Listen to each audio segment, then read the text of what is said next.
Bonsoir mon frère, bonsoir ma sœur, j'espère que vous allez bien. Aujourd'hui, on va parler de la puissance de l'indifférence qu'on rencontre malheureusement dans la communauté africaine et caribéenne. Tu vas rencontrer au Canada beaucoup de tes frères, beaucoup de tes sœurs qui vont te recevoir quand tu vas arriver ici. Que ce soit dans un milieu professionnel, que ce soit dans un milieu, je sais pas moi, communautaire, entre amis, que ce soit dans des associations, que ce soit même dans les milieux ecclésiastiques, au niveau de la mosquée, à l'église, bref, où est-ce que tu as beaucoup rencontré ta communauté africaine ou caribéenne. Et une des choses qui m'a frappé, c'est le fait que c'est pas tout le monde, mais il y a certaines personnes qui ne supporte pas que son frère soit beaucoup plus brillant que lui, soit beaucoup plus engagé que lui, soit beaucoup plus visionnaire que lui. Ok? Et par conséquent, qu'est-ce qui se passe?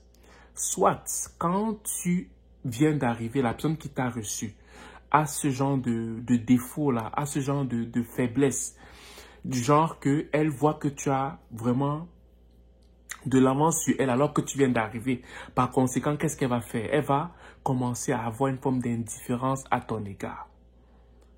Elle va avoir une forme de mal-être qu'elle va commencer à instaurer entre toi et elle. Tu n'as rien fait. Tu n'as pas mal parlé. Tu ne t'es pas mal comporté envers la personne. Mais ce qui dérange la personne, c'est le fait que toi, tu oses. Toi, tu es arrivé au Canada pour ne pas blaguer. Toi, tu es arrivé au Canada pour vraiment entrer dans ta destinée. Toi, tu es arrivé au Canada parce que tu veux vraiment manger les fruits de ce pays. Mais cette personne-là, vu qu'elle n'a pas fait ça quand elle est arrivée, cette personne-là, vu qu'elle n'a pas osé quand elle est arrivée, qu'est-ce qui se passe? Elle commence à apporter une forme d'indifférence dans votre relation. L'indifférence ici, ça se manifeste comment? Ça se manifeste que quand tu discutes avec ton ami, avant elle t'écoutait. Quand tu apportais les points, elle t'encourageait. Mais quand elle t'encourageait, elle ne s'attendait pas à ce que tu vas agir par rapport à ce que tu as comme pensé. Parce que c'est ce qu'elle faisait. Elle, c'est ce qu'elle faisait quand elle était arrivée. Mais toi, quand elle t'encourageait, ton ami à l'époque, auparavant, des mois avant, à ton arrivée au Canada, mais elle ne s'attendait pas à ce que tu vas oser quand même. Elle ne s'attendait pas à ça. Elle se disait que non, j'encourage juste pour encourager. Mais à un moment donné, elle va se rendre compte que c'est du rêve. Mais toi, ce n'était pas du rêve. Tu étais sérieux. Tu étais sérieux. Mais en étant sérieux, tu as mis en action, en pratique, la foi que tu avais par rapport à tes rêves, par rapport à tes desseins quand tu es arrivé au Canada. Et plus ton ami t'encourage, plus tu oses. Plus ton ami t'encourage, plus tu oses. Plus ton ami t'encourage, plus tu oses. Mais la personne va commencer à se dire que mais ça c'est quoi ça? Ce n'était pas ça que j'avais prévu. J'avais prévu que je l'encourage juste pour montrer que je suis un bon ami, mais je n'avais pas prévu que la personne allait mettre en action ce qu'elle avait prévu quand elle arrivait au Canada. Par conséquent, qu'est-ce qui va se passer? Ce qui va se passer maintenant, c'est quoi? C'est le fait que quand tu vas lui parler de tes projets maintenant, elle va dire oui, ok, bon, maintenant je vais te parler d'un autre truc. Elle va changer de sujet dans la conversation alors que c'était très important. Ça, c'est le premier niveau de l'indifférence. Le deuxième niveau d'indifférence, c'est qu'elle ne te parle même plus. Vous partez dans la même place, vous faites les choses au même endroit, mais la personne te voit, la personne ne te parle plus. La personne ne te parle plus tout court. Vous n'avez aucun problème. La personne crée entre toi et elle un froid. La personne crée entre toi et elle un froid. Tu ne sais pas pourquoi, tu n'as rien fait. Mais il y a un froid qui s'installe. Et la troisième catégorie de personnes, la personne commence à médire à ton égard. Pour que l'indifférence soit seulement entre toi et elle, mais aussi à ton environnement, autour de ton environnement. Je vais dire, ce n'est pas seulement entre toi et elle, mais la personne veut mal dit, donc maudit, mal dit à ton égard, afin que ce ne soit pas seulement entre elle et toi que vous avez un problème, mais entre toutes les personnes avec qui vous fréquentez.